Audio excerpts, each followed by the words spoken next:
Break के बाद चलिए आगे बढ़ते हैं। बड़ी खबर है, मोस्ट वांटेड पपला गिरफ्तारी। मसला ये है, आज फिर से पपला को कोर्ट में पेश करेगी पुलिस। सरकारी गवाहों से शिनाख्त परेड के बाद करेगी पेश। बड़ी जानकारी, मोस्ट वांटेड पपला की गिरफ्तारी का पूरा प्रकरण आज फिर से पपला को कोर्ट में पुलिस पेश करेगी। सरकारी गवाहों से शिनाख्त परेड के बाद कोर्ट में पेश किया जाएगा। पुलिस रिमांड पर ले सकती विक्रम उर्फ पपला को। कहा जा रहा है कि रिमांड पर ले सकती है पुलिस पपला को, क्योंकि हथियार और अलग अलग सामान बरामद करना है। थाने से फरारी के बाद कहां कहां गया, पूछताछ बाकी है। थाने से जब फरार हुआ है, इन 2 सालों के दरमियान कहां कहां गया, कहां कहां पर किस किस वारदात को अंजाम दिया है, इसको लेकर भी पूछताछ की जाएगी। बड़ी जानकारी, सरकारी गवाहों से शिनाख्त परेड के बाद फिर कोर्ट में पेश किया जाएगा। सुरक्षा इसी लिहाज से कड़ी कर दी गई है। और इसी पर अधिक जानकारियों के साथ मौके से मेरे सहयोगी अश्विनी जुड़ चुके हैं। सीधा मैं उन्हीं का रुख करूंगी। अश्विनी, आप कहां पर मौजूद हैं और साथ ही कोर्ट में कितने बजे पेशी होनी है? उससे पहले कहा जा रहा है कि शिनाख्ती परेड होगी, उसमें क्या कुछ होगा, इसको लेकर भी बताएं।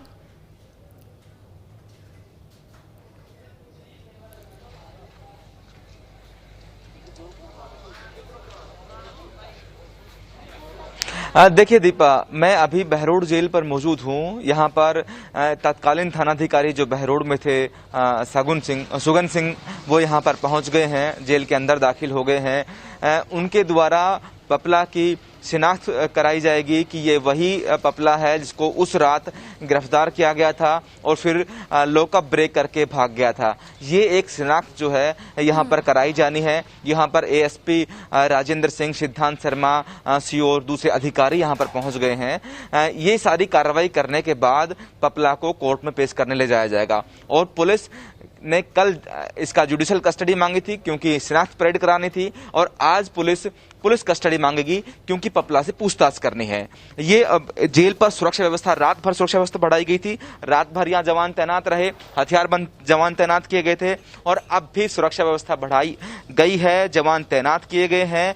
और इसी सुरक्षा व्यवस्था के बीच पपला को जेल से कोर्ट ले जाया जाएगा, जहां पर पुलिस पीसी की डिमांड करेगी और उसके बाद पूछताछ करेगी। एक और दीपा मैं बता देता हूं कि रात्रि में देर रात तक नीमराणा थाने में जो पपला की गर्लफ्रेंड जो कही गई है जिया, उससे पूछताछ हुई है। देर रात तक अधिकारियों ने पूछताछ की है। जिया की ओर से कई अपडेट्स पुलिस को बताए गए हैं कि कब मिला, कैसे मिला, और जब तक जिया के साथ वो कोल्हापुर में रहा, कौन कौन उसे मिलने आता था, क्या काम वो करता था, और दिन में या रात्रि में कभी भी वो कहाँ मिलने जाता था, कब कब जाता था। ये सारी चीजें जो हैं उससे पूछताछ की गई है, बात की गई है। लेकिन पुलिस को बहुत गंभीर चीजें जो अभी तक सामने नहीं आ पाई है, जो पपला से ही पता लगेंगी, कि पूरी जो पूछताछ पपला से हो जाएगी कि पपला शुरू में यहाँ से भागा, मुंडावोर तिजारा होते हुए जब वो यहाँ से फरार हुआ था, उसके बाद वो पहली बार कहाँ रुका, किन लोगों ने उसको शरण दी।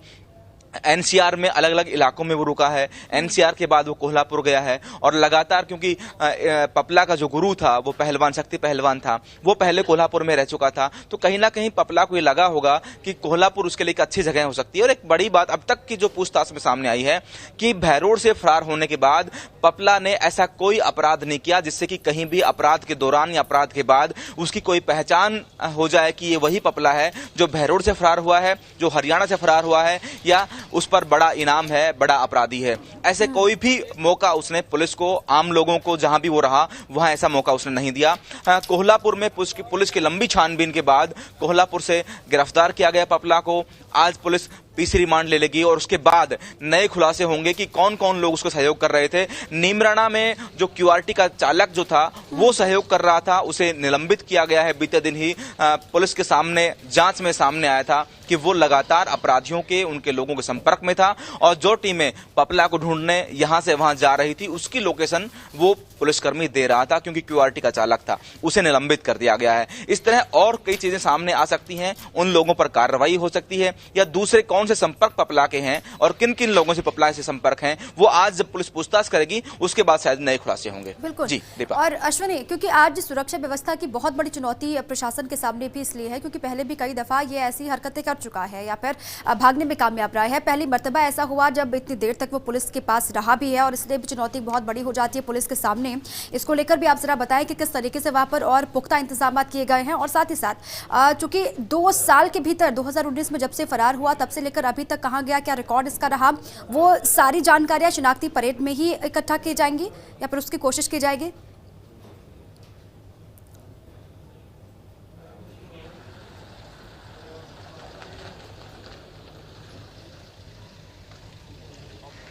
देखिए, 2 चीजें हैं दीपा। पहली बात यह कि शिनाख्त जो परेड होगी वो सिर्फ ये परेड होनी है, उसे जेल में बाहर लाया जाएगा, जेल परिसर के अंदर ही रखते हुए, और तत्कालीन थानाधिकारी को सामने लाया जाएगा और ये पहचान कराई जाएगी कि ये वही व्यक्ति है, ये वही चेहरा है जो उस रात गिरफ्तार किया गया था, जिसके साथ तस्वीर खिंचाई गई थी और जिससे पैसे की बरामदगी हुई थी, ये वही चेहरा है। ये कंफर्म होने के बाद उसे वापस कोर्ट में पेश किया जाएगा। शिनाख्त की परेड सिर्फ इतनी है कि उसे पहचान कराई जाएगी।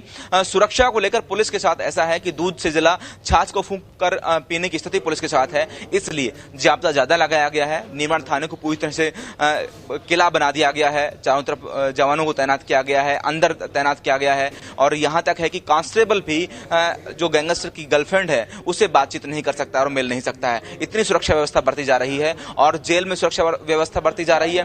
कोर्ट ले जाते वक्त और कोर्ट से वापस लाते वक्त भी विशेष ख्याल सुरक्षा का रहेगा, क्योंकि यहीं बहरोड से पपला फरार हुआ था। दीपा। बिल्कुल, आपने सही कहा अश्विनी कि दूध का जला भी छाछ फूक फूक कर पीता है, और यही पुलिस के सामने चुनौती भी इसलिए है क्योंकि पहले भी हो चुका है, पहले भी कई बार पुलिस पर ही कई सवाल भी खड़े हुए, लेकिन अब चूंकि पपला गिरफ्त में है तो पूरी कोशिश पुलिस की भी ये होगी कि पूरी जानकारी निकले, वो कहीं भागने ना पाए या फिर परिंदा भी पर ना मार पाए। ऐसी सुरक्षा वहां पर की गई है, जैसे कि आपने भी बताया। बहुत बहुत शुक्रिया आपका तमाम जानकारियों के लिए।